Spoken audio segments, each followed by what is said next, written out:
বাংলাদেশিদের জন্য দুবাইয়ের সাধারণ labour visa, unskilled labour visa আনুষ্ঠানিকভাবে ব্যাপকভাবে উন্মুক্ত করা হয়নি।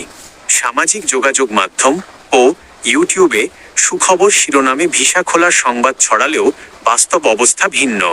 বর্তমান আপডেট ও ভিসা পরিস্থিতি। লেবার ও ওয়ার্ক ভিসা।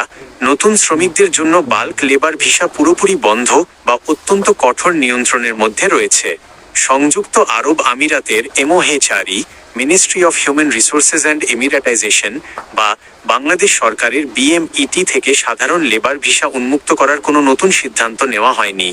ট্যুরিস্ট ও ভিজিট ভিসা। সঠিক কাগজপত্র, bank statement, return ticket, hotel booking থাকলে শর্তসাপেক্ষে বাংলাদেশিরা এজেন্ট বা এয়ারলাইন্সের মাধ্যমে ভিজিট ভিসা পাচ্ছেন। তবে ভিজিট ভিসায় গিয়ে কাজ করার সুযোগ নেই ও তা অবৈধ। স্কিল্ড ও ভিসা ট্রান্সফার।